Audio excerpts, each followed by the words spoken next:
Hey guys, tonight we're diving into the strange and surprisingly wholesome world of Viking food practices. And trust me, you're going to want to know how rotten fish helped them stay strong. Picture this. You're standing in the cold, rugged terrain of Scandinavia, the wind whipping through the fjords, the sun barely rising in winter. It's the dead of winter, and your options for fresh food are slim. So, what do you eat? If you're a Viking, you turn to fermented fish, a staple of your survival strategy. It might sound a little off-putting to us today. Who wants to eat rotten fish, right? But back then, it was more than just survival. It was a key to Viking strength. You probably won't survive this practice yourself. You're better off with modern refrigeration.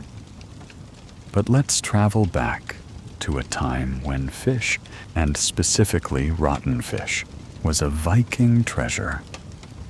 So, before you get comfortable, take a moment to like the video and subscribe, but only if you genuinely enjoy what I do here.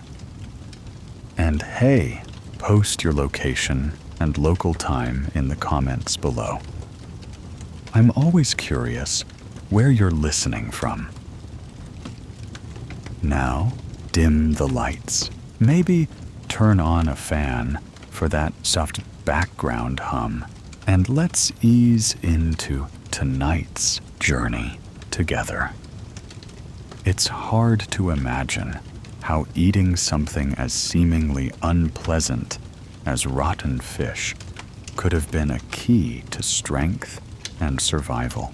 But that's exactly what the Vikings did.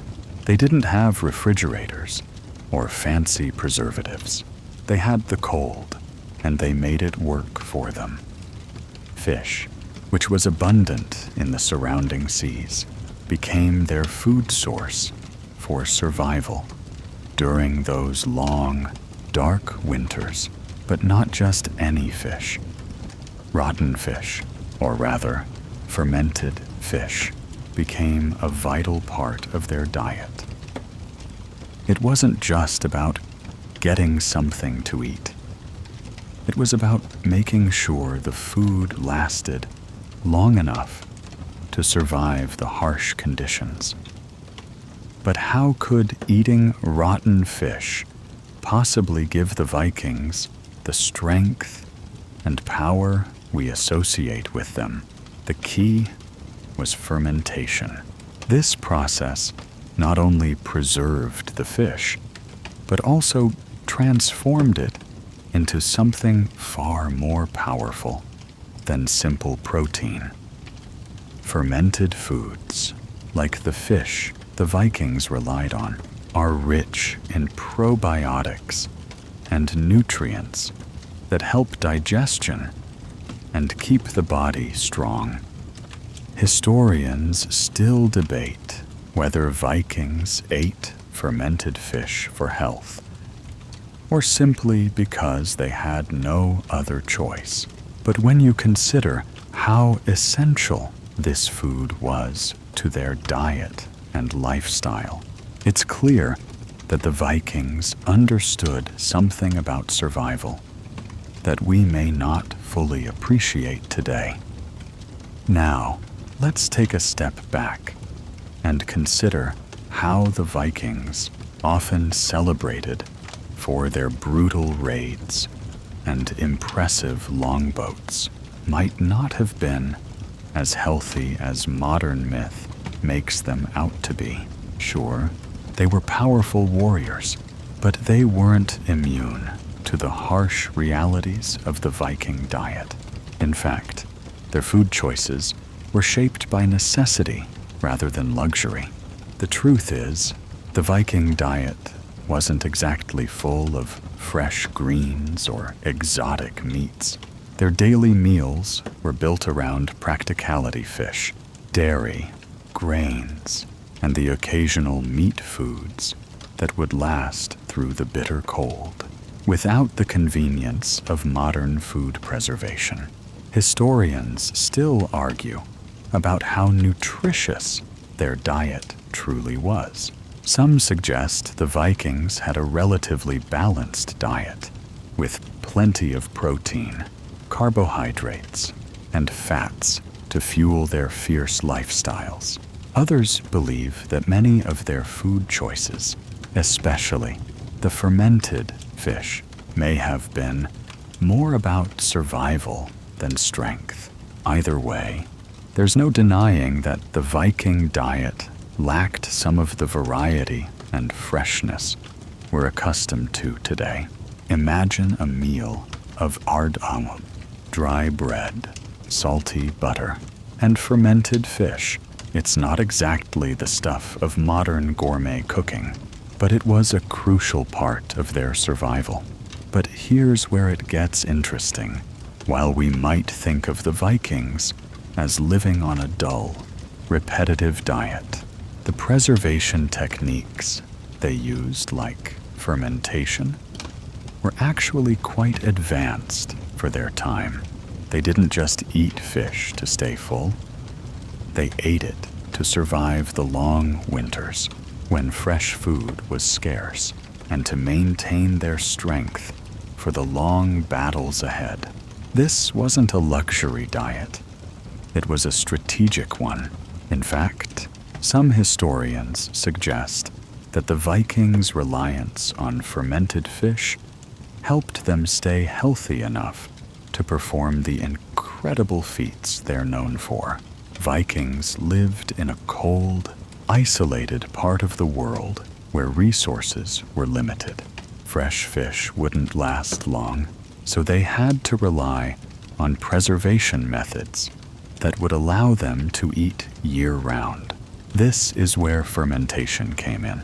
Not only did it keep the fish edible, but it also enhanced its nutritional value, making it a kind of superfood packed with vitamins, minerals, and healthy bacteria that could help Viking warriors maintain their strength.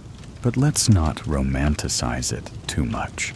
Fermented fish, or rakfisk, as it was known in Norway, didn't exactly smell like roses. The process of fermentation is essentially controlled decay. Fish would be packed in salt and left to ferment in wooden barrels, and by the time it was ready to eat, it had a pungent, almost unbearable smell. The Vikings, however, weren't eating it for the scent. They ate it for the survival benefits it offered. And let's face it, when you're a Viking warrior preparing for a long winter, a little rotten fish probably doesn't seem so bad. Historians still argue whether the Vikings consumed this fermented fish for health reasons, or because it was the only way to ensure a steady food supply during the long, dark months, while the evidence points to it being a staple of their diet. Whether it was truly a health food is still up for debate. One thing is certain: it helped them survive the unforgiving winters, and it fueled some of the most feared warriors in history. Fish was the Viking lifeblood, especially when fresh food was a rare luxury. But let's get into the real meat of the matter. How exactly did fish become the cornerstone of their diet? Vikings lived by the coast, surrounded by some of the richest fishing waters in the world.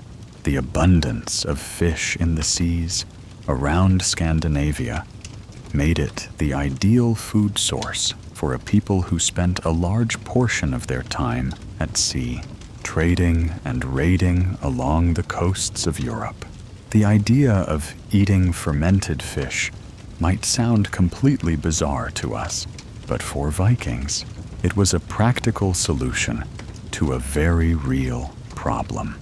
The cold climate and limited growing seasons made fresh vegetables and fruits a rare commodity. Without refrigeration or modern preservation techniques, fresh food would spoil quickly. So, how did they ensure they had enough to eat through the harsh winters? They turned to fermentation. Fermenting fish allowed them to stockpile a nutrient-rich food source that could last for months. But here's the interesting thing.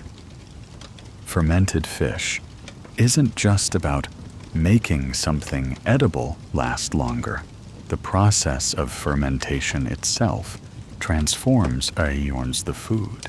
As fish breaks down, it produces lactic acid, which helps preserve the fish, but also changes the chemical makeup of the food.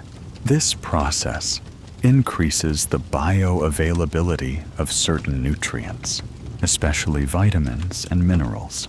In particular, fermented fish is rich in B vitamins, especially B12, which is vital for energy production. This made it the perfect food for Viking warriors, who needed a constant supply of energy for their raids and battles. So, while we might grimace at the thought of rotten fish, for the Vikings, it was a vital part of staying strong and healthy. Historians still argue whether the Vikings were fully aware of these health benefits, or if they simply relied on it because it was one of the few foods they could reliably preserve. It's likely that the practice began out of necessity, but as the Vikings became more familiar with the food, they may have noticed the long-lasting energy it provided. Given that their diet was relatively low in fresh produce, the added nutrients from fermented fish could have been a game changer, allowing them to maintain their strength for months during the winter months when food supplies were limited.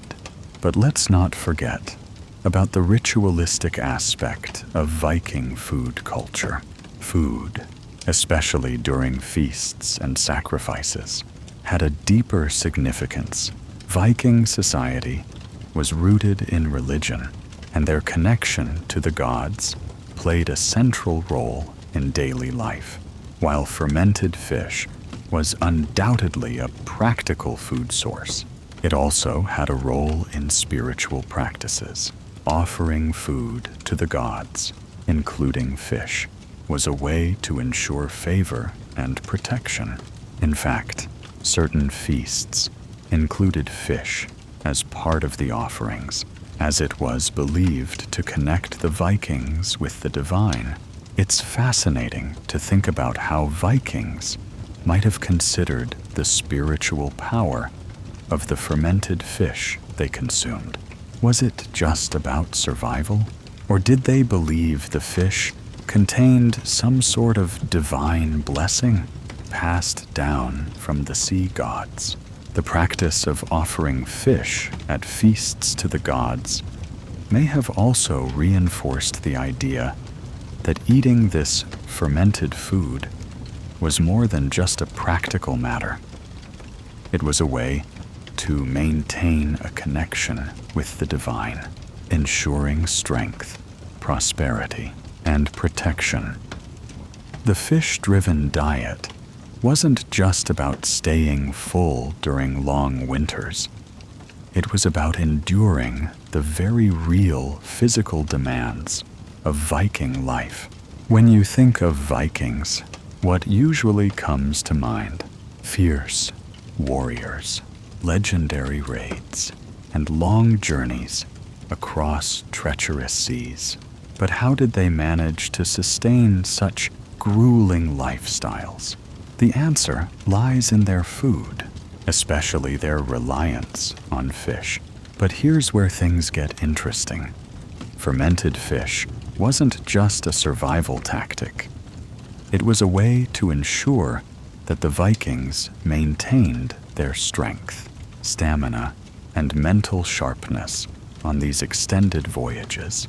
The Vikings didn't have the luxury of refrigeration or quick access to fresh food, so they had to get creative with their preservation methods. The sea was their primary source of food, and fish like herring, cod, and salmon became a daily staple. Fermenting the fish allowed them to store it for the long journeys, ensuring they had a reliable food source wherever they went. The Vikings spent months at sea, so without the preserved fish, they would have faced the grim reality of running out of food on their expeditions. Fermentation is often considered a time-consuming process, but for the Vikings, it became a way of life. Fish would be salted and packed into barrels, where they would slowly ferment over time. It wasn't an instant fix, but after a few weeks, the fish would be ready to eat, giving the Vikings a supply of food that was both rich in protein and incredibly long-lasting. This was food for survival, and it was a critical component of the Vikings' maritime success. It's easy to overlook how crucial this fermented fish was to their voyages. But without it, those long expeditions across the North Atlantic may never have been possible. Historians still argue whether the Vikings ever fully understood the nutritional benefits of fermented fish, or if they just ate it because it was the only way to keep food from spoiling. Some even question whether the Vikings might have accidentally stumbled upon the benefits of fermentation through trial and error. While we can't know for sure, it's safe to say that their reliance on fermented fish was more than just a practical matter. It was also a way to ensure they could continue their expansive trade networks and legendary raids, which were critical to their society's success. But fermentation wasn't just about the nutritional benefits. Fish was also an important part of Viking rituals, especially when it came to feasting. During these feasts, which often followed successful raids or religious ceremonies, fish would be offered to the gods as part of the celebrations. The Vikings believed in gods like Njord, the god of the sea, and they considered the sea itself a divine force. By offering fish during feasts, they were not just satisfying their hunger, they were reinforcing their bond with the gods and asking for protection, strength, and favor. The Vikings had a unique way of combining practicality with spirituality when it came to food. Eating fermented fish wasn't just about staying alive. It was about sustaining the warrior spirit, ensuring that the Vikings would have the strength to fight, explore, and expand their empire. And what's even more fascinating is that the Vikings weren't alone in their use of fermented fish. Cultures across the world have used similar methods of preservation, from Japan's famous narazushi, fermented sushi, to Scandinavian surströmming, fermented herring. Fermentation has been a cornerstone of many ancient diets. But for the Vikings, this method wasn't just a tradition. It was their survival strategy. Fermented fish, with all its pungent glory, wasn't just about convenience or survival.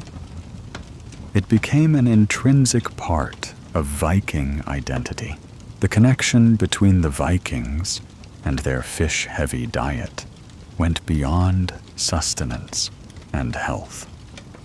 It was deeply rooted in their culture, their spiritual practices, and even their worldview. For the Vikings, eating fermented fish wasn't just a way to fuel their bodies.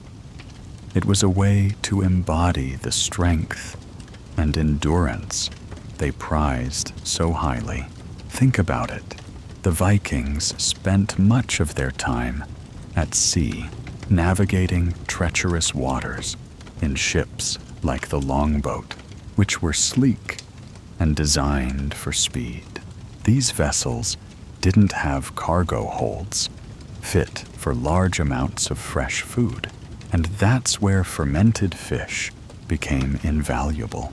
It could be stored in barrels, keeping it safe from the elements and allowing Vikings to travel for months at a time.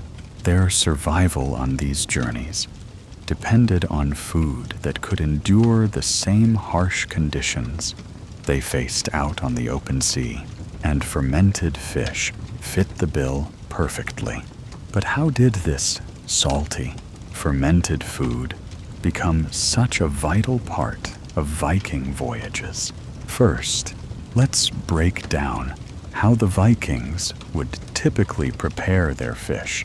The process involved salting the fish and letting it ferment, sometimes for weeks, which not only preserved the fish, but enhanced its flavor. Once the fermentation was complete, the fish would take on a strong, sour taste and acquired flavor, to say the least. Imagine being out on a ship in the middle of a storm, your stomach grumbling, and pulling out a chunk of this fermented fish to eat. It was probably one of the few things keeping you going. Historians are still divided on whether Vikings actually enjoyed this food or if they ate it out of necessity. Some suggest the Vikings didn't mind the taste because it was tied to their physical endurance and their need for protein, especially in such an intense environment. On the other hand, modern researchers joke that they probably didn't eat it for pleasure, but for survival. While it's difficult to pinpoint exactly how the Vikings felt about their fermented fish, we can be certain that it played a key role in their ability to complete these long, perilous journeys. Beyond its practical applications, fermented fish also connected Vikings to their mythology and spiritual practices. As I mentioned before, the Vikings held strong beliefs about the sea, with gods like Njord, the god of the ocean, and Ægir, the god of the sea's waves. They saw the sea as a powerful, mysterious force that required respect and appeasement. By consuming fish, especially those they believed were blessed by the gods, they felt more connected to the divine and ensured they had the strength to face whatever challenges lay ahead. Historians still debate whether fermented fish was solely seen as food for strength, or if it also held a sacred, ritualistic role. Some argue that certain feasts, especially those following a successful raid, likely included fermented fish as part of the offerings made to these gods. During these ceremonies, food wasn't just nourishment. It was a direct way to honor the gods, secure their favor, and ensure future success in battle or on long voyages. The Vikings' relationship with fermented fish was a marriage of survival and spirituality. It wasn't just about keeping the body strong. It was about feeding the soul as well. And let's not forget about the way fermented fish was prepared for these feasts. Sometimes, Viking cooks would take the fish, still preserved, and incorporate it into hearty stews or sauces. The result? A strong, umami-packed meal that would fuel warriors before battle and offer a sense of comfort, knowing that they were feeding not only their bodies, but their connection to the gods. Eating fermented fish was a communal activity, and in that sense, it brought the Viking warriors together in a shared experience. Whether it was on a ship in the middle of the sea or around a fire in the great halls of their homes. So, the next time you think about Vikings, picture them hunched over a wooden bowl of fermented fish stew, offering up a silent thanks to Njord for another day of survival. This wasn't just food. It was life, strength, and a connection to the divine. Now that we've explored how fermented fish was crucial for the Vikings' survival, let's zoom out a bit and consider how their reliance on fish compares to other Viking food practices. The Vikings weren't just surviving on fermented fish alone. They had a varied diet based on what the land and sea could provide. Still, fish remained at the center of their culinary world. It wasn't just a practical choice. It was also tied to their way of life. The Viking diet included grains, dairy, meats like lamb and beef, and, of course, the fish they caught from the seas. But it wasn't always easy to get these foods.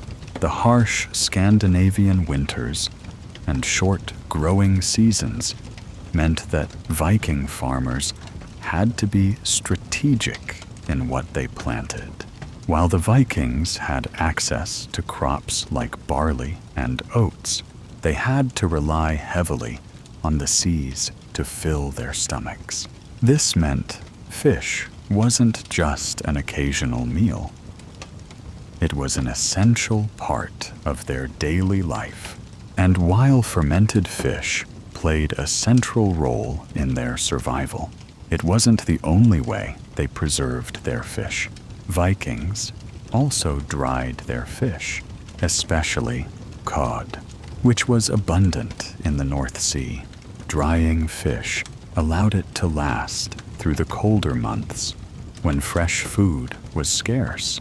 The drying process itself preserved the fish for months, just like the fermentation process. Dry fish, or stockfish, was often used in trade, allowing the Vikings to exchange it for other goods. This wasn't just survival food. It was a commodity that helped sustain the Viking economy. The Vikings were, in essence, a society that had mastered the art of preservation. They didn't have the luxury of modern preservation techniques like refrigeration or canning. Instead, they used what the environment gave them: salt, air, and cold temperatures. They used these natural resources to create preserved food that would get them through the harsh winters and long voyages. And fish, whether it was fermented, dried, or salted, was at the heart of this preservation strategy. Historians still argue whether fish, especially fermented fish, was the absolute cornerstone of the Viking diet, or if other foods played a bigger role in their day-to-day lives. Some suggest that fish may have been less important to inland Vikings, who had access to more meat and grains, while others believe that coastal Vikings, who spent more time on the sea, relied on fish as their primary food source. While we may never know the full extent of the Viking diet, one thing is clear: fish, and particularly fermented fish, was vital to their survival strategy. Beyond just food, fish also had cultural and religious significance, as we've discussed before. The Vikings saw the sea as a divine force. Consuming fish wasn't just about getting nutrients. It was a way of connecting with the gods. In a society that believed in powerful sea gods like Njord, it's easy to see why fish would have had such a special place in their hearts and bellies. To the Vikings, eating fish wasn't merely a matter of nutrition. It was a way of honoring the divine forces that controlled their world. But fish wasn't the only food with religious significance. The Vikings also believed that certain meats, like the flesh of sacrificial animals, had divine power. But fish, especially the fermented variety, might have been considered the most sacred food of all. There's evidence to suggest that fish was not just consumed by Viking warriors. It was also used as offerings to the gods, whether it was in a grand feast after a successful raid, or in a smaller, more private ritual. Fish was often part of the ceremonial food. This brings us back to the idea of fermentation, which, while largely a practical method of preservation, also had its own form of ritual significance. Fermenting food, especially fish, could have been seen as a way to transform it into something with special powers. Through fermentation, the fish was preserved and, in some cases, made even more potent. This idea ties into the Viking belief that the act of preparing and consuming food could have spiritual consequences. Historians still debate whether fermented fish was simply a food for survival, or whether it was also believed to have mystical properties. Some believe that consuming fermented fish during rituals might have been a way to gain the gods' favor or secure strength for battle. Others suggest it was simply a necessary part of the Viking diet, with no real connection to spiritual practices. But whether or not the Vikings saw their fermented fish as sacred, it's clear that fish played a much larger role in their lives than just as a source of protein. Let's dive a bit deeper into how fermented fish, and fish in general, was intertwined with Viking daily life and the larger societal structure. We've already established that fish was more than just a survival food for the Vikings. It was a cultural cornerstone tied to their religion, economy, and overall way of life. But what did the average Viking think about this essential food source? Was fermented fish just a way to stay alive, or was it something more profound? Picture this. You're a Viking farmer, living in a coastal village, the sea stretching out before you. Your life revolves around what the ocean provides: fishing, trading, and preparing fish for the long winters. The entire village works together to catch, prepare, and preserve the fish. It's a communal activity, and it's deeply embedded in the rhythms of Viking life. You and your neighbors gather around to clean and salt the fish, laughing, talking, and sharing stories. The process isn't just about food. It's a social occasion. Fermenting and drying fish together strengthens the bonds of the community, making it more than just a practical task. It becomes a cultural ritual. Historians still debate the extent to which Vikings were aware of the nutritional benefits of fermented fish. Some argue that the Vikings were simply focused on preserving food for survival, with no real understanding of the health benefits. Others suggest that, through experience, they might have known that fermented fish made them stronger, more resilient, and better able to withstand the demands of Viking life. But regardless of their knowledge of fermentation's nutritional science, the Vikings knew one thing for sure: fermented fish was an indispensable part of their diet, keeping them nourished and connected to their cultural identity. What's even more fascinating is the role of fermented fish in Viking trade. You see, the Vikings didn't just consume fish. They traded it.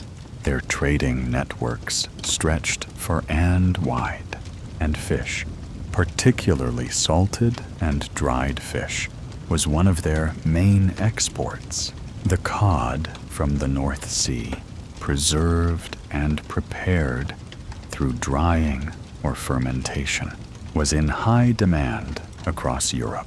Viking merchants would pack their fish into barrels and transport it along trade routes from the British Isles to the Mediterranean.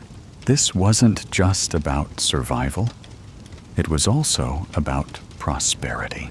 The Vikings were masters of utilizing what they had in abundance, fish, and turning it into a commodity that fueled their economy.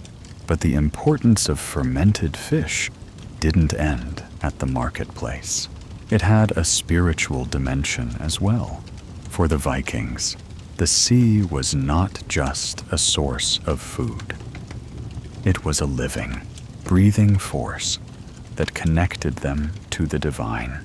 Gods like Njord, the god of the sea and winds, were central to Viking belief systems, and fish, especially those that came from the sea, were considered sacred offerings.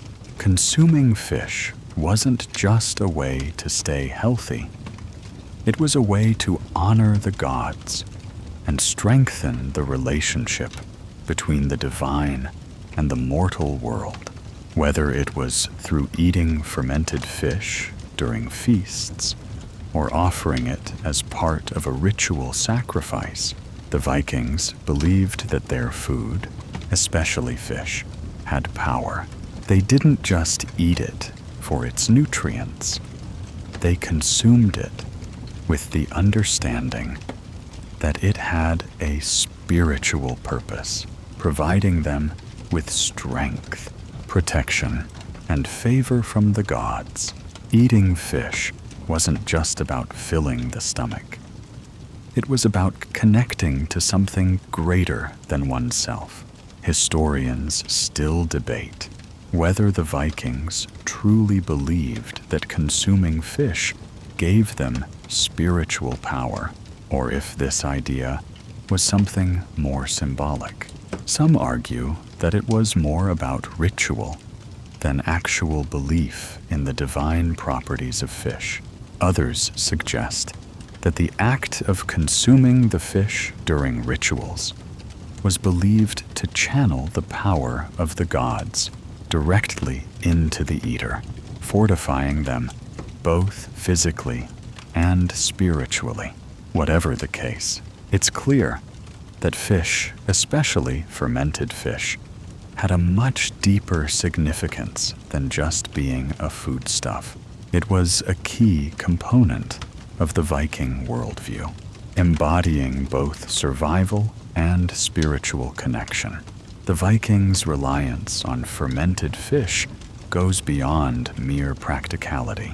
It was wrapped up in their identity as seafaring warriors, their cultural practices, and their relationship with the gods. Fish, in all its forms, was a powerful symbol in Viking society, a symbol of strength, endurance, and connection to the divine forces that guided their lives. Eating it was not just about sustenance. It was about survival on a grander scale, survival in both the physical and spiritual realms. As we continue exploring the complex relationship between the Vikings and their fermented fish, let's take a moment to consider the role that fermentation played beyond just preservation. It's easy to think of fermentation as just a means to extend the shelf life of food, but the process itself was more transformative than we might realize. For the Vikings, the fermentation of fish didn't just ensure that they had food for the winter.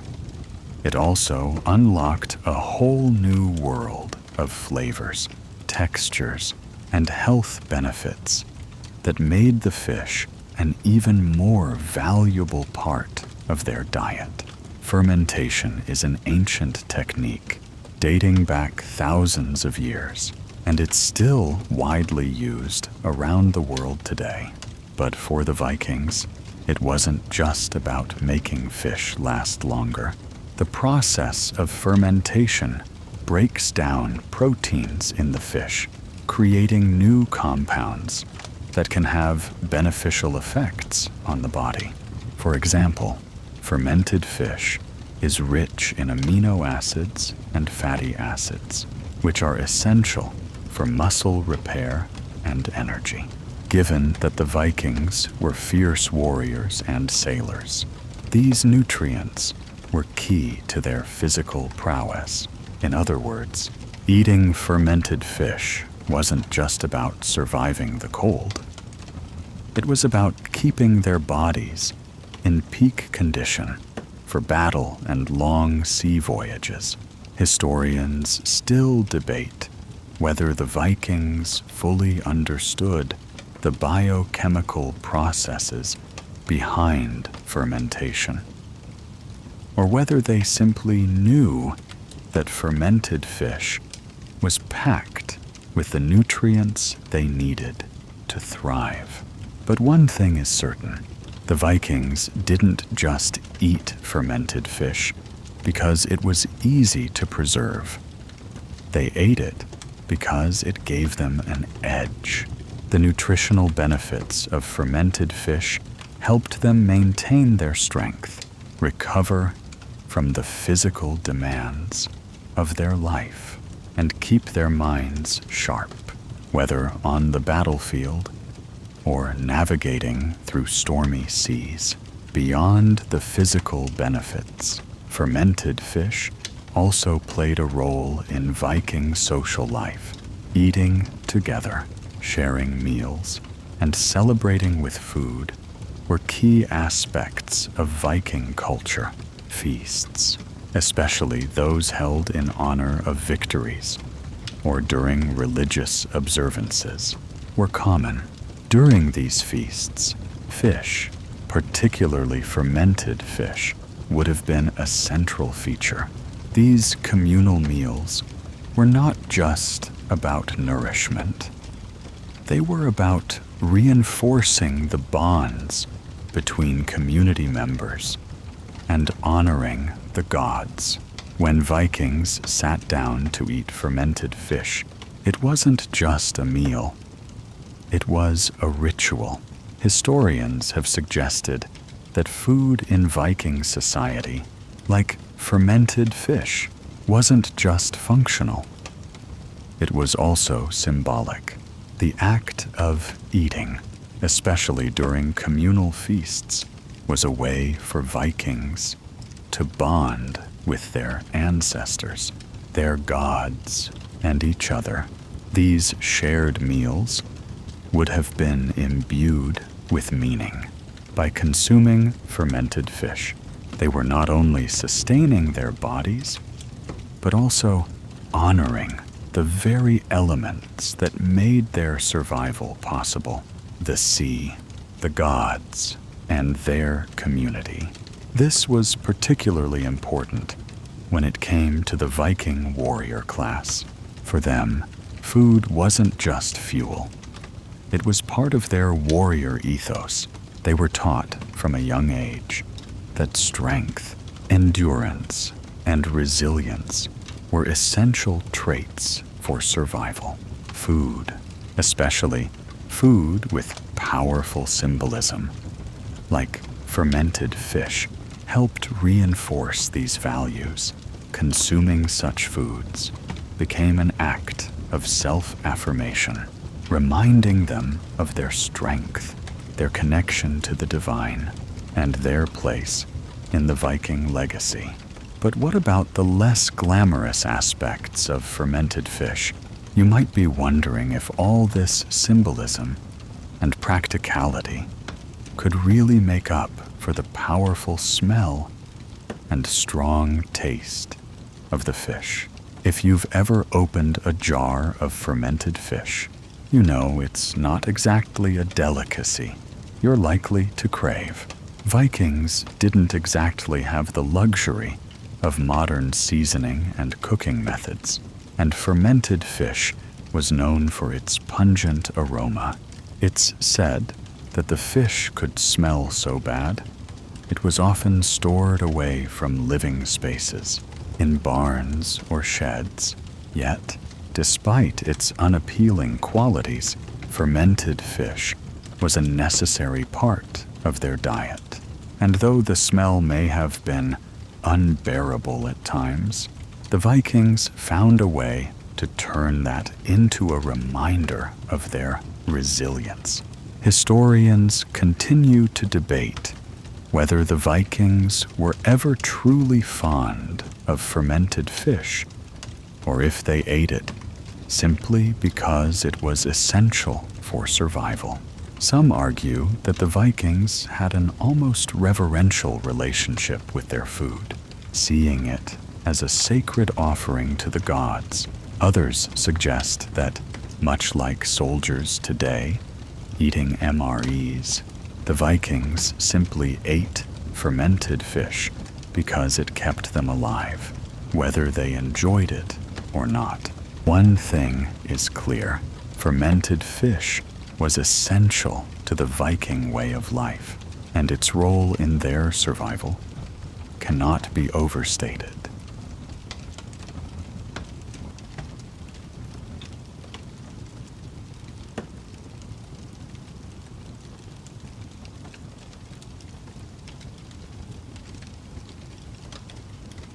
As we look at the broader picture of Viking nutrition and their reliance on fermented fish, it's clear that this practice was more than just a survival tactic.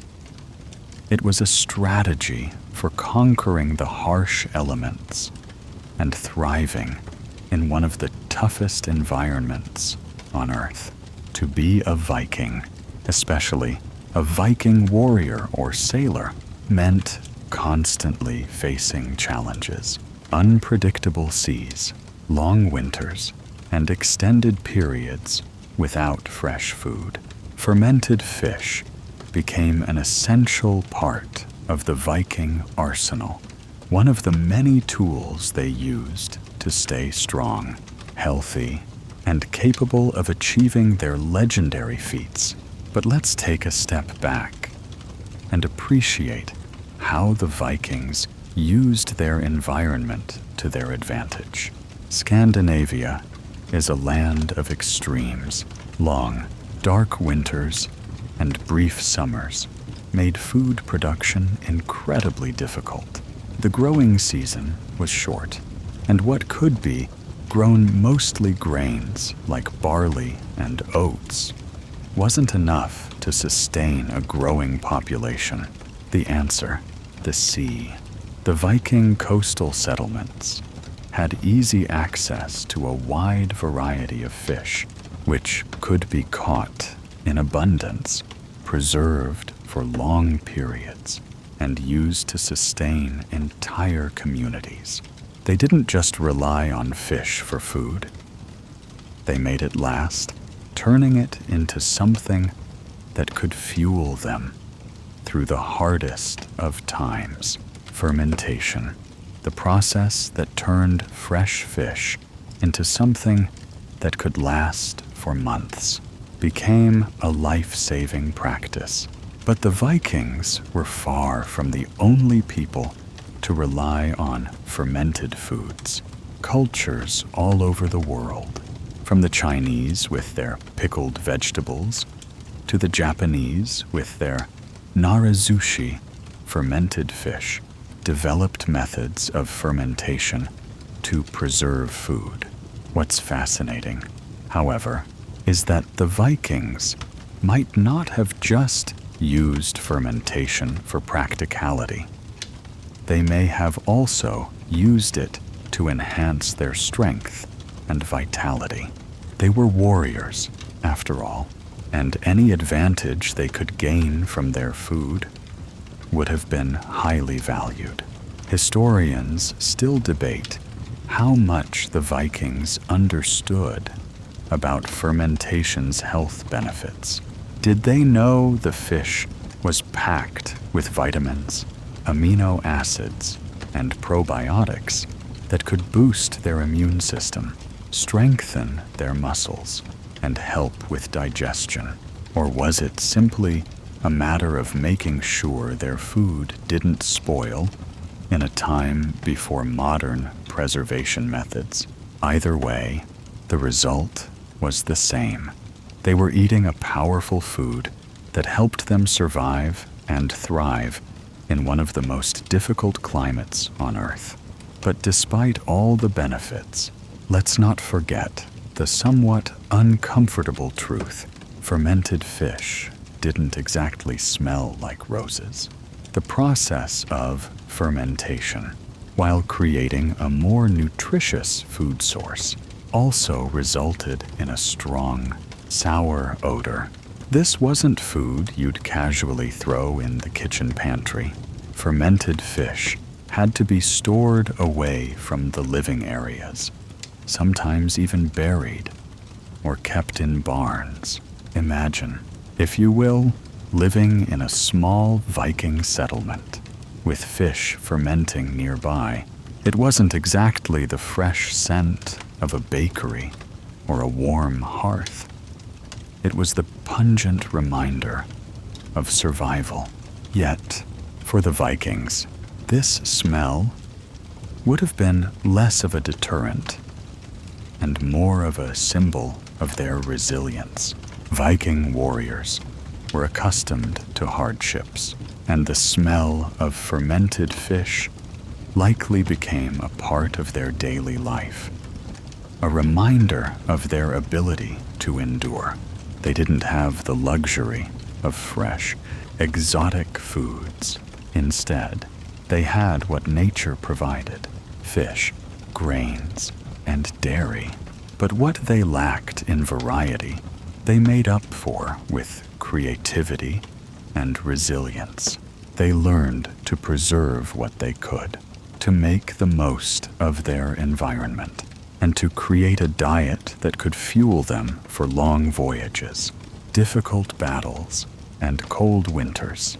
Historians still argue over whether Vikings considered fermented fish a delicacy or just something they had to eat to survive.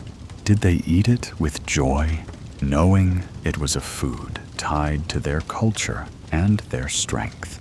Or was it simply another tool in their survival kit, necessary, but not particularly enjoyable? Whatever the answer, it's clear that fermented fish was more than just food.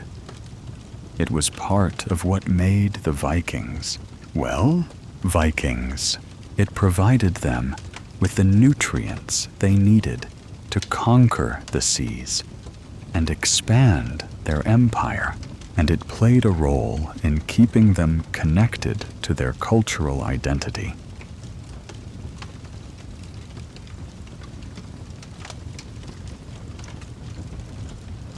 As we move deeper into the Viking world of fermented fish, it's impossible not to acknowledge how the practice of preserving and consuming fish had an almost spiritual significance. We've already touched on the idea that fish was seen as a gift from the gods, but let's explore this concept further. For the Vikings, food wasn't just sustenance. It was a way to interact with the divine, to receive blessings and protection, and to ensure that they remained strong in battle and in life. The Vikings had a rich pantheon of gods and goddesses, and many of these deities were connected to natural elements such as the sea, the sky, and the earth. Gods like Njord, the sea god, and his children, Freyr and Freyja, were central to Viking belief systems. Njord was considered the protector of sailors, and the sea itself was viewed as a source of both life and danger. When Vikings ate fish, particularly fermented fish, they were not just nourishing their bodies. They were paying homage to Njord, thanking him for the bounty of the sea and asking for protection on their voyages. Fish, particularly from the sea, had a sacred connection to these gods. The Vikings were seafarers at their core, and their food was intrinsically tied to the sea. This connection was not just about survival. It was about understanding and honoring the forces that controlled their lives.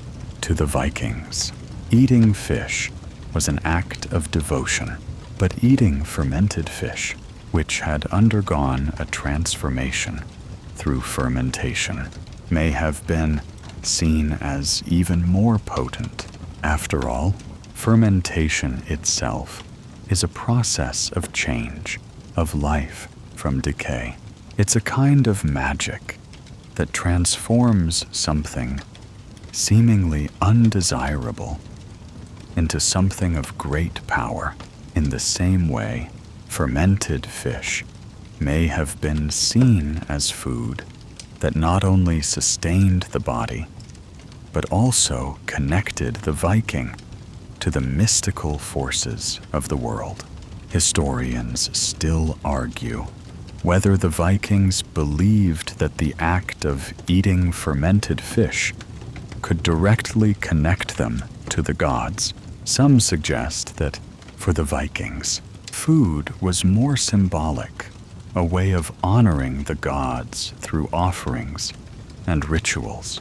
Others believe that they truly believed consuming this sacred food could strengthen their relationship with the divine and bestow upon them the gods' favor. While we may never know exactly what was in the Vikings' minds, the evidence suggests that food, and especially fish, held deep spiritual significance for them. There's also an intriguing possibility that the Vikings believed that by consuming food from the sea, they could tap into the energy and strength of the ocean itself. The sea was both life-giving and dangerous, and it played a central role in Viking mythology. By eating the fish that came from the sea, Vikings might have believed they were directly ingesting the strength and power of the ocean. And when it came to fermented fish, a food that had been preserved through time and transformation, this connection to the divine and the sea may have been seen as even more potent. Let's consider a Viking feast for a moment. Picture yourself sitting around a roaring fire with other members of your tribe. celebrating a recent victory, or preparing for a long voyage. The air is thick with the scent of roasted meat, hearty stews, and, yes, fermented fish. You pass around wooden bowls filled with fish, the sour tang of the fermentation evident in every bite. As you eat, you don't just consume the food, you partake in a ritual, a communion with the gods. You might not be consciously thinking about the magic of fermentation, but in the back of your mind, you know that this food is more than just fuel. It's a spiritual act. It's a connection to the divine forces that govern the world. And it's your way of ensuring that the gods continue to favor your people. Historians still debate how much the Vikings understood about the spiritual power of food. But one thing is clear. For the Vikings, food was never just about filling their stomachs. Whether it was fermented fish, roasted meat, or grains, every meal was an opportunity to honor the gods, to connect with nature, and to ensure that the forces of the world were on their side. Eating wasn't just a physical act. It was a way to maintain their identity, their power, and their relationship with the divine.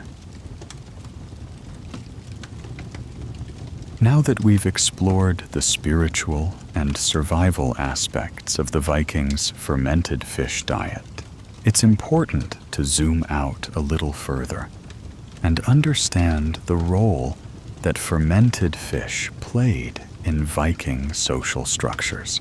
It wasn't just about individuals or even families. It was about communities. The act of fishing, preserving, and consuming fermented fish was a communal activity. It brought people together, not only in the sense of survival, but also in terms of forging connections with others in their village and beyond. In Viking society, there was a strong emphasis on communal activities, whether it was preparing food, participating in a raid, or working the land. The Vikings didn't do much alone. Every step of the process, from catching the fish to salting it, fermenting it, and finally preparing it for consumption, was done together. Imagine a typical day in a Viking coastal village. Families and neighbors would gather at the shore to haul in their fish, then work together to prepare it for preservation. The salt and fermentation processes, though simple in nature, required coordination and teamwork. This was food that tied them together, physically and socially. Without the cooperation of the entire community, the Vikings couldn't have survived, and their social bonds would have weakened. Historians still argue whether the Vikings saw these food practices as purely practical, or whether they recognized their deeper significance in fostering social cohesion. Some believe that the communal preparation of food, like fermented fish, helped reinforce a sense of community and shared purpose. By eating the same food and working together to prepare it, the villagers were bound by a shared experience that went beyond just survival. It was about mutual reliance and trust. The communal nature of fermented fish preparation wasn't just about working together. It also created opportunities for social interaction. As the Vikings prepared the fish, they shared stories, songs, and experiences. This wasn't just a food prep session. It was a cultural event. Food, especially fermented fish, provided a space for Vikings to bond, reflect on their lives, and celebrate their cultural heritage. Through shared meals, they were able to pass on their history, values, and traditions. For the Vikings, every communal meal was more than just a chance to eat. It was an opportunity to connect with one another and their cultural identity. Another interesting point to consider is how fermented fish played into Viking trade networks. The Vikings were not only skilled warriors and farmers, but also master traders. Their expansive trade routes stretched from the British Isles to the Mediterranean, and even as far as the Middle East. And what did they trade? Fish. The Vikings became experts in preserving fish fermenting and drying it to create a product that was perfect for long-distance trade. Their ability to preserve fish gave them a valuable commodity that could be exchanged for other goods and resources. It wasn't just the preservation method that made Viking fish so valuable. It was the skill that went into it. Fermented fish, in particular, became a sought-after delicacy in parts of Europe. Its strong taste and rich, complex flavors made it a specialty in certain regions. Some historians even suggest that Viking traders were responsible for spreading the practice of fermented fish throughout Europe, introducing new food preservation techniques to other cultures. This made fermented fish not just a Viking survival food, it became a key part of their economic prowess, further cementing their status as formidable seafarers and traders. Historians still debate the true extent of the Vikings' trade networks, especially when it comes to their reliance on fermented fish as a trade good. Did they sell it simply to get by, or did they actively cultivate a reputation as the suppliers of a sought-after delicacy? Regardless, it's clear that fermented fish was more than just food. It was an essential part of the Viking economy and cultural exchange. It connected the Vikings not only to their local communities, but to distant lands, allowing them to thrive through trade. But as much as the Vikings were traders and seafarers, they were also farmers and laborers who worked hard to keep their villages thriving. The value of fermented fish wasn't just in its potential for trade. It was in its ability to sustain the Vikings through long winters when farming was impossible and trade was slow. As much as they relied on the sea for their livelihoods, the Vikings also recognized the importance of farming, raising livestock, and growing crops to ensure their long-term survival.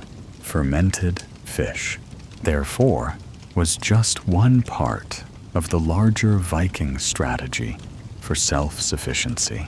This focus on self-sufficiency is what made Viking society so resilient. By relying on a combination of fishing, farming, and trade, the Vikings were able to create a sustainable way of life that kept their villages strong and their communities connected. Fermented fish was in many ways the perfect symbol of this resilience. It was food that connected the Vikings to the land, the sea, and each other. It was both a practical solution to a survival problem and a cultural practice that helped define who they were.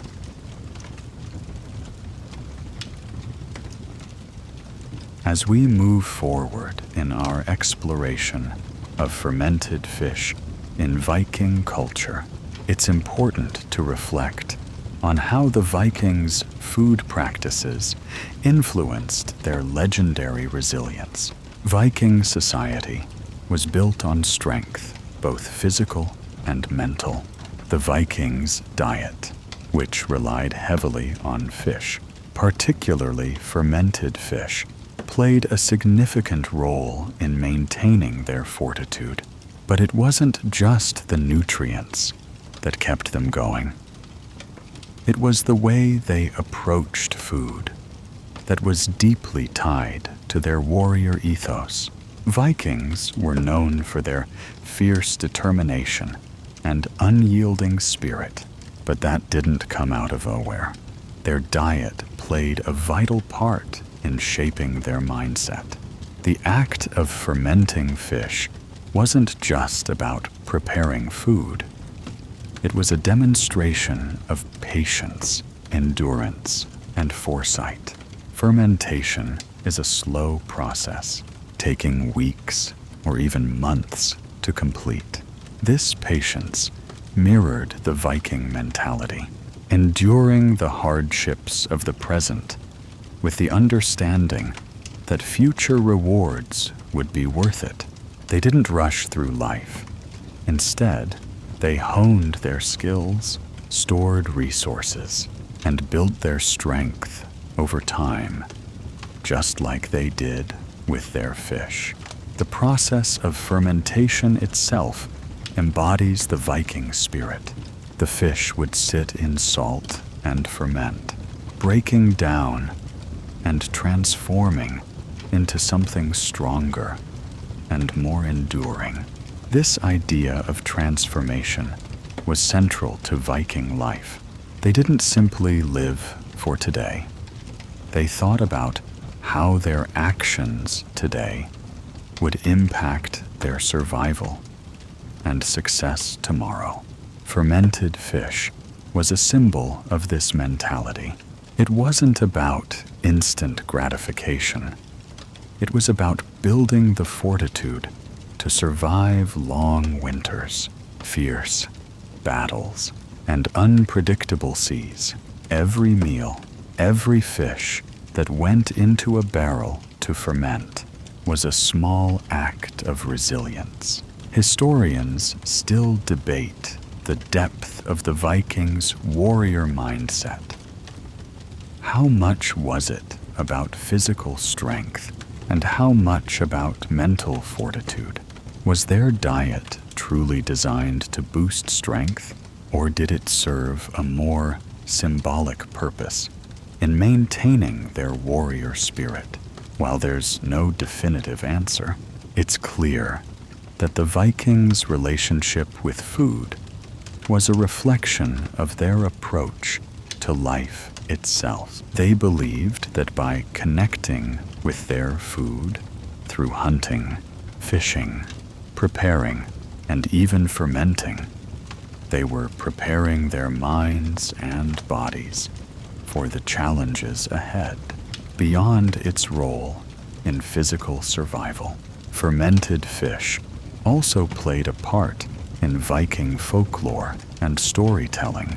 In many Viking sagas, food, particularly fish, served as a marker of resilience, a way to show the struggles the Vikings had endured in their relentless pursuit of glory. In these sagas, meals weren't just meals. They were moments of reflection. Feasts were celebrated after victorious battles, and the act of sharing food, often fish, became a ritual that symbolized the bond between warriors. These communal meals didn't just mark the end of a battle. They reinforced the Viking identity as a people who, no matter how harsh the conditions, always came together in the face of adversity. Viking warriors weren't just eating to survive, they were consuming a part of their culture. The food wasn't just physical nourishment. It was a way of reinforcing their worldview, their values, and their connections with the divine. To eat fermented fish was to embrace the slow, patient, and powerful forces of nature. Forces they respected and worshipped. This was food that didn't just keep the body strong. It kept the Viking identity strong, rooted in their understanding of survival, struggle, and spiritual connection to the gods. The physical benefits of eating fermented fish, such as the high vitamin content and muscle-repairing amino acids, were crucial, of course, but these physical benefits were only part of the story. The Vikings' use of fermented fish wasn't simply about eating for strength. It was about eating for purpose, for the future, and for the strength to continue. This deep connection between food, strength, and identity is part of what made the Vikings so formidable. Historians still debate whether Vikings, as individuals, truly believed in the magical properties of their food, or whether this connection was purely symbolic. Some argue that the Vikings knew the health benefits of fermented fish, but didn't fully understand the science behind it. Others suggest that the mystical connection to the gods was more important than the nutritional value. Either way, it's clear that the Vikings had a unique relationship with their food, viewing it as an integral part of their identity, their culture, and their survival.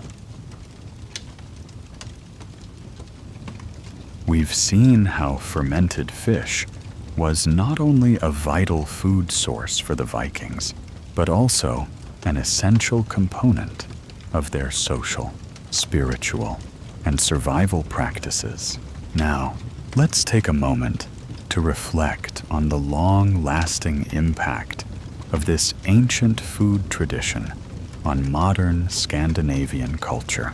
While the Vikings may no longer be around, the legacy of their relationship with food, especially fermented fish, continues to play a role in the culinary traditions of Scandinavia today. Fermented fish, though not as widely consumed as it once was, is still an important part of Scandinavian food culture. If you've ever visited Sweden, Norway, or Denmark, you might have come across dishes that feature fermented fish, such as surströmming in Sweden or rakfisk in Norway.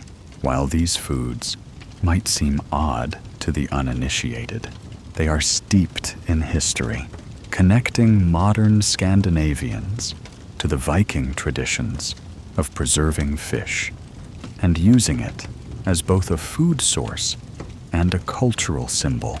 The modern consumption of fermented fish in Scandinavia is not just about nostalgia or honoring Viking traditions.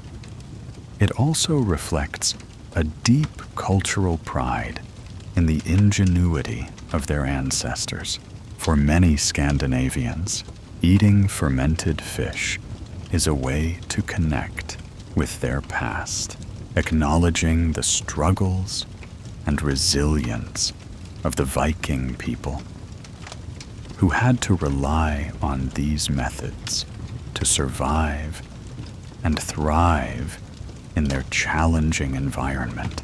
It's also a way to keep ancient culinary practices alive, passing them down from generation to generation. Historians still debate how much modern Scandinavians understand the full significance of fermented fish in their Viking heritage. While some may see it as simply a quirky food item, others recognize it as a symbol of the resourcefulness and endurance that characterized the Viking way of life. The continued consumption of fermented fish in Scandinavian countries speaks to the broader cultural appreciation of Viking history and the recognition that food is an integral part of their identity, one that stretches back over 1,000 years. But the connection between the Vikings and their fermented fish diet doesn't stop at the table. It goes beyond just food. It speaks to the very nature of Viking culture. The Vikings were not just raiders and warriors. They were also brilliant navigators, farmers, and innovators. Their ability to preserve food, especially fish, allowed them to venture out into unknown territories and build vast trading networks that spanned Europe and beyond. This ability to survive and thrive in harsh conditions was inextricably linked to their diet, and the Vikings' mastery of food preservation was a key element in their success. When we think of Vikings today, we often imagine their brutal raids and battles, but it's important to remember that their cultural achievements, including their understanding of food preservation, played an equally significant role in shaping their world. Fermented fish, in all its pungent glory, was just one piece of the puzzle that made the Vikings such a formidable force. It's a reminder that survival is about more than just brute strength. It's about using your environment wisely, adapting to your surroundings, and finding creative solutions to challenges. As we reflect on the Vikings' relationship with food, it's clear that fermented fish was not just a nutritional necessity. It was part of the larger story of Viking culture. It was a symbol of their resilience, their connection to the sea, and their resourcefulness. The Vikings didn't just survive. They thrived, and they did it with food that was practical, nutritious, and, in its own way, deeply spiritual. Historians still argue whether Vikings considered fermented fish a superfood in the modern sense of the word, but there's no doubt that they recognized its value, whether it was for its nutritional benefits, its ability to connect them to their Gudson, or its role in reinforcing their communal bonds. Fermented fish was indispensable to their way of life. It's a fascinating reminder of how something as simple as food can shape the course of history and define a people.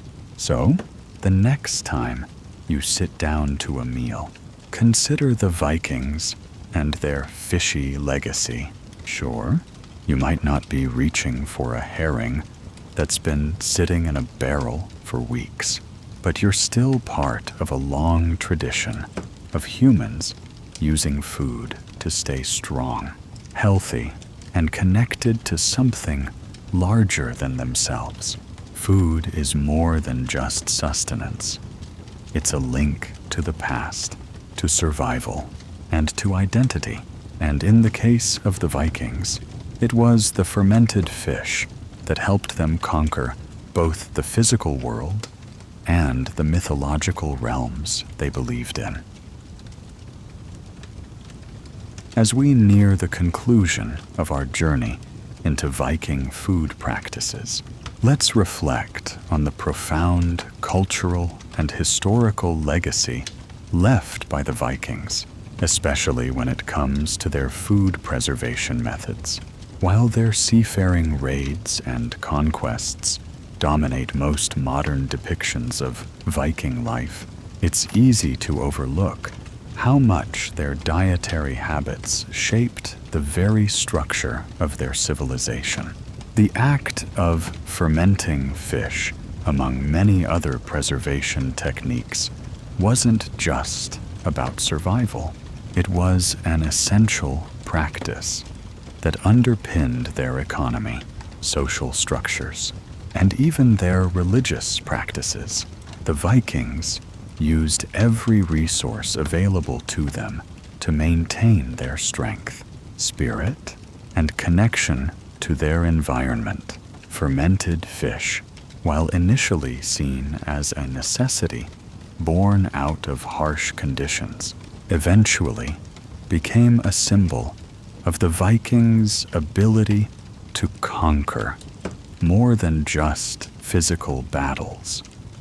It became emblematic of their ability to master their environment. The sea was both their lifeblood and a constant threat, and fermented fish was a direct result of their understanding and respect for the forces of nature. By preserving their fish, the Vikings ensured that they would never run out of food, even during long, harsh winters or extended sea voyages. It was more than just food for them. It was their key to living in a land where survival was never guaranteed. But let's not forget how this practice shaped Viking expansion. Through their seafaring, the Vikings established themselves as master navigators and traders. Their reliance on fermented fish allowed them to explore, conquer, and trade across vast distances, from the British Isles to the Mediterranean. Whether they were trading dried and fermented fish in exchange for goods, or provisioning their ships for long voyages, fermented fish was integral to their ability to extend their reach. Without it, the Vikings might not have been able to maintain the extensive trade networks that sustained their empire. This food source wasn't just a simple meal. It was an enabler of Viking ambition and expansion. Historians still argue about the true nature of Viking trade and exploration. Some claim that their vast trading networks were fueled by their ability to preserve food for long journeys, while others suggest that their success was due to their ruthless military tactics. While there's no definitive answer, it's clear that the Vikings' use of fermented fish played a role in both their military expeditions and their economic success. After all, if you can't feed your warriors during a long voyage or keep them strong during a harsh winter, what good are your ships, warriors, or ambition? In the grander scheme of things, fermented fish also offers us an insight into how humans, throughout history, have adapted to their environments. The Vikings lived in a harsh, unforgiving landscape where survival was never a given. By mastering fermentation, they ensured that food would be available year-round, helping them survive and thrive in one of the most challenging climates. This ingenuity in food preservation mirrors the broader Viking character: resourceful, adaptive, and resilient. Yet, even in their time, the Vikings weren't the only ones to use fermentation for preservation. Civilizations all over the world, from the Chinese and Japanese to the ancient Romans, understood the benefits of fermentation. The difference, perhaps, was the cultural and spiritual significance the Vikings attached to their food. For them, food wasn't just about filling their stomachs. It was about survival, community, and connection to the gods. Every meal, every bite of fermented fish was a step in reinforcing their identity as warriors, seafarers, and survivors. And as we turn our attention back to modern-day Scandinavia, we can see how the legacy of Viking food practices continues. While fermented fish isn't as ubiquitous today, it's still a part of the Scandinavian culinary heritage. Surströmming. Fermented herring is still made and consumed in certain parts of Sweden, and rakfisk remains a traditional food in Norway. These foods are a direct link to the past, a tangible reminder of the Vikings' ingenuity, perseverance, and ability to make the most of what their environment offered. And while the consumption of such foods might seem foreign or even unpleasant to outsiders, for those who partake in these traditional dishes, they're not just eating, they're honoring their history, their ancestors, and the very survival of their people. Historians still debate whether the modern Scandinavian populations truly appreciate the full significance of fermented fish in their Viking heritage. But there's no doubt that the Viking legacy remains strong. For some, fermented fish is more than just a quirky food. It's a direct connection to the past, a food that sustained their ancestors and continues to tie them to their cultural roots. For others, it's simply a food tradition that lives on, passed down through generations in a more symbolic way. Whatever the case may be, it's clear that fermented fish is far more than just a relic of Viking survival. It's a living tradition, a part of the Scandinavian identity, and a testament to the resilience of the Viking spirit.